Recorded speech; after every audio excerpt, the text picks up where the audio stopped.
ایک ممکن ہوتا ہے، ایک محال ہوتا ہے۔ کیا خدا اگر ہر چیز پر قادر ہے تو ایسا پتھر بنا سکتا ہے جسے وہ خود اٹھا نہ سکے؟ یہ فلسفے کا سب سے پہلا سوال ہے۔ تو ہماری کتب میں منطق میں اس کو تناقض کہتے ہیں۔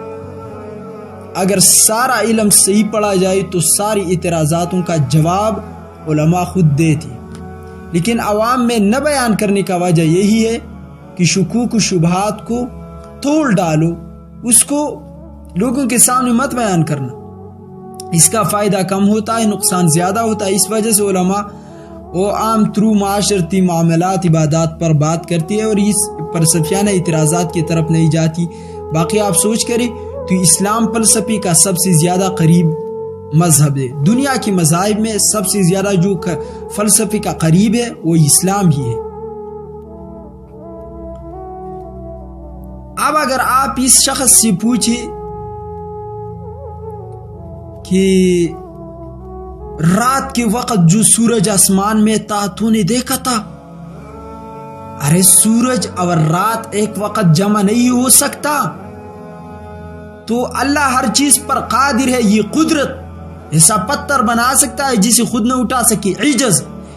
عجز اور قدرت ایک چیز میں جمع نہیں ہوتی، یا تو عاجز ہوگا یا قادر ہوگا۔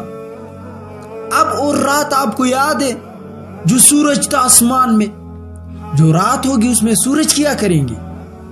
اگر اللہ قادر ہے تو کیسا عاجز ہو گیا؟ اب مفتی عبدالواحد قریشی کے انداز میں آپ کو بتا سکتا ہوں، وہ گنجا آپ نے دیکھا تھا، اتنے بال تھے۔ جو گنجا تھا اس کے بال کیا کرتے تھے؟ وہ عالم آپ نے دیکھا تھا جس کو علم کا پتہ نہیں تھا۔ اب یہ سوال ہے۔ وہ ڈرائیور آپ نے دیکھا تھا جو اندھا تھا۔ یہ قریشی صاحب کے جوابات ہیں۔ دیکھو عجز اور قدرت ایک جگہ میں جمع نہیں ہو سکتا۔ اب آپ نے صحیح جواب سمجھنا ہے۔ میں نے پہلے بات کی نا، محال اور ممکن۔ جواب یہ کیسا ہوگا محال اور ممکن؟ چیز جو ہوگا وہ موجود ہوگا، جو اشیاء موجود ہے اس پر خدا قادر ہے، اور جو نہیں ہے اس کو محال کہتے ہیں۔ محال کا مطلب کیا؟ آپ نے ملحد کو بٹھانا ہے کہ بیٹھ جاؤ بھائی نہیں، بیٹھ جاؤ خنزیر، ان کا یہی زبان ہے، بیٹھ جاؤ۔ کیوں؟ میں تمہیں انسان نہیں مانتا۔ کیا وجہ ہے مجھے انسان نہیں مانتا؟ ارے جی تو مجھے مطمئن کر کے تو انسان ہے، اس پر دماغ چلاؤ نا، پتہ چل جائے گا۔ جب بیٹھ گیا آپ نے کہنا ہے دیکھو سورج ہوتا ہے آسمان، تو سورج کا روشنی بعض اشیاء میں سب کے سب آتی ہے۔ ایک چشمہ ہے عینک جو ہم لگاتے ہیں نا، وہ آپ سورج کی روشنی کے آگے رکھے تو سورج کے ساری روشنی خود جذب کرتے ہیں۔ دوسری طرف آپ نے ایک چیز رکھا، ایک پلاسٹک، ایک کتاب رکھا، تو یہ اپنے اندر سورج کے او اثر اتنا جذب کرتا ہے، یہ چشمہ عینک اتنا جذب کرتا ہے سورج کا اثر کہ وہ چیز جل جائے گا جو اس کے آگے ہے، یعنی محاذات میں ہے۔ اور ایک ہوتا ہے پتھر جو سورج کی روشنی سے وہ گرم ہوتا ہے، خود اپنے آپ میں جذب کرتے ہیں، لیکن دوسری طرف آپ بیٹھ گئی پتھر کی دوسری طرف تو آپ کو سورج کی روشنی سے کچھ نہیں ہوگا، نہ کتاب کو کچھ ہوگا نہ پلاسٹک کو۔ وہ پتھر ہوتا ہے خود اپنے آپ میں سب جذب کرتا ہے لیکن دوسرے پر اثر نہیں کرتا۔ نمبر 3 ہوتا ہے ایک چیز، جیسے ایک لاؤڈ سپیکر آپ نے لگائی اور وہ آواز جاتا ہے، سورج بھی ہے لیکن لاؤڈ سپیکر سے ساؤنڈ آواز چلاتی ہے،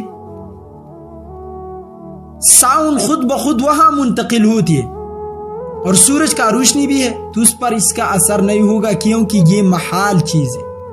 اب سمجھ میں آئی ہوگی؟ تو اثر اس چیز پر ہوگا جو اثر کو قبول کرے گا، موجود ہوگا، اور جو موجود نہیں ہے تو اس پر اثر کیسا کرے گا؟ تو سورج کا روشنی ان اشیاء پر اثر انداز ہوتی ہے بعض پر زیادہ اور بعض پر تھوڑی، جس کا وجود ہوتا ہے، لیکن جو چیز سورج کے تحت آتا نہیں، سورج کے روشنی کے اثر کے تحت آتا نہیں، اس پر سورج کی روشنی کا غلبہ کیسے ہوگا؟ میرا مطلب یہ ہے جو اشیاء موجود ہے خدا کی قدرت کے تحت ہے، اس پر خدا کا قدرت ہے، کامل قدرت، لیکن جو اشیاء خدا کی قدرت کے تحت آتی نہیں ہے، یعنی جو اشیاء موجود ہے نہیں، تو محال ہے، اور محال چیز پر قدرت کیسی؟ اتنا آج کے دور کا نہیں ہے، یہ بہت پرانی ہے۔ امام ابو حنیفہ کے ساتھ ان کا مناظری ہے، پھر ہم تاریخ دیکھیں گے تو یہ بہت پرانی ہے، لیکن باطل 50 سال تک رہتا ہے، اس سے زیادہ نہیں، اس کا وجود مٹ جاتا ہے اور اس کا اثر زیادہ نہیں ہوتا۔ تو آپ نے ڈرنا نہیں، آپ نے حوصلہ ہارنا نہیں۔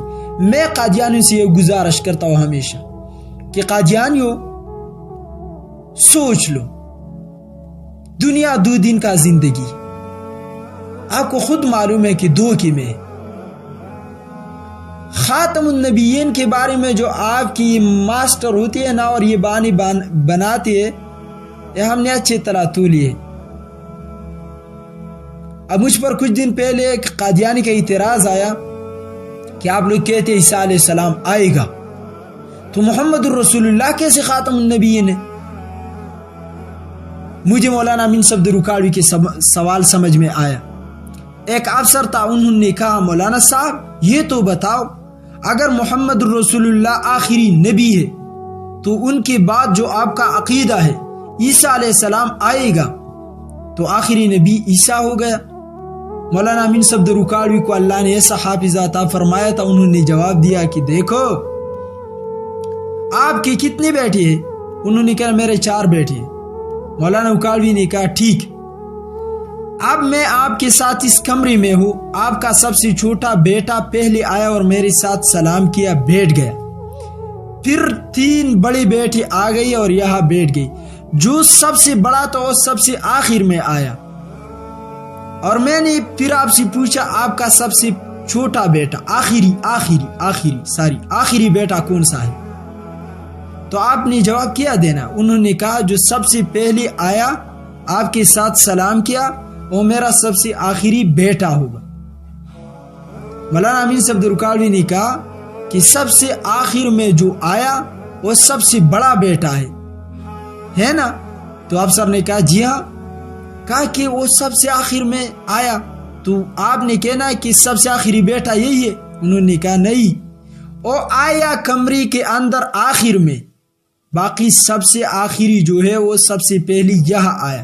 تو مولانا رکاڑوی نے کہا کہ محمد الرسول اللہ خاتم النبیین ہے، پہلے آیا، لیکن ہے تو آخری، جیسا آپ کا چھوٹا بیٹا آخری ہے اور پہلی اس کمرے میں آیا، ویسے رسول اللہ سب سے آخری نبی ہے اور پہلی اس کمرے میں آیا، اور عیسیٰ علیہ السلام بڑا ہے، پہلے آیا ہے لیکن اس کمرے کے اندر آخر آیا۔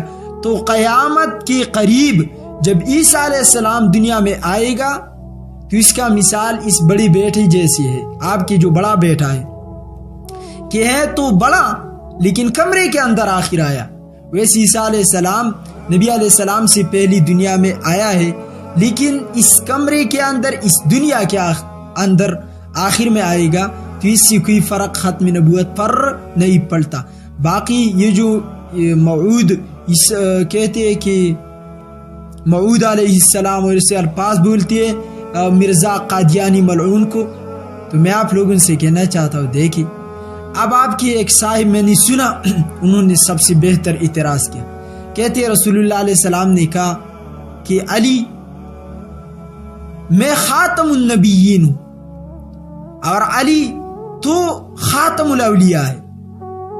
تو انہوں نے کہا کہ آپ لوگ جو دعوے کرتے ہیں پیر مریدی کا اور لاہور ملتان میں، تو اگر آپ کہتے ہیں کہ رسول اللہ کے بعد خاتم النبیین کا معنی یہی ہے کہ رسول اللہ کے بعد کوئی نبی نہیں آئے گا دنیا میں، تو خاتم الاولیاء کوئی پیر علی رضی اللہ تعالیٰ عنہ کے بعد نہیں آئے گا دنیا میں، یہ دونوں مان لو۔ حالانکہ یہ روایت جو ہے خاتم الاولیاء علی کو جو رسول اللہ نے فرمایا یہ منگڑت روایت ہے، منگڑت بات کو اٹھا کر لوگوں کو دھوکہ دیتی ہے۔ اور دوسرا یہی اگر مان بھی لیا جائے تو ہم اپنے آپ کو آخری امت کہتے ہیں، کیونکہ آخری نبی ہمارا محمد الرسول اللہ ہے، اور علی رضی اللہ تعالیٰ عنہ خاتم الاولیاء اگر مان بھی لیا جائے تو اولیاء علی کے راستے پہ چلتا ہے۔ قادیانی ملعون آپ اس کو نبی مانتے، وہ تو رسول اللہ کے راستے پہ بھی نہیں چلا، ہم آخری امتی ان کو مانتے اگر رسول اللہ کے راستے پہ چلتا۔ تو رسول اللہ خاتم النبیین یہ روایت تو ہے ہی نہیں۔ علی رضی اللہ تعالیٰ عنہ کی بہت فضائل آئی ہے۔ میرا مقصد یہی تھا کہ نبوت جو ہوتی ہے وہ عطا ہوتا ہے، اور ولی اور کوشش طلب سے حاصل ہوتا ہے۔ کسی نے اعمال کی کوشش کیا ولی بن سکتا ہے، لیکن کسی نے بہت زیادہ کوشش کی وہ نبی نہیں بن سکتا۔ نبی اہم یقسمون رحمت ربک یہ عطا ہوتا ہے قرآن کے مطابق۔ اور علی رضی اللہ تعالیٰ عنہ کو خود نبی علیہ السلام نے فرمایا تو میں موسیٰ کی طرح، تو میرے ساتھ ہارون کی طرح، یعنی مددگار ہے۔ جیسے روایت میں آیا ہے غدیر کے موقع پر، غدیر خم کے موقع پر رسول اللہ نے فرمایا من کنت مولا فعلی مولا۔ ایسے ایک روایت میں بھی آتا ہے کہ علی کو فرمایا تو میرے لیے ہارون جیسا ہے، لیکن چونکہ میں آخری نبی ہوں میری بات کوئی نبی دنیا میں نہیں آئے گا۔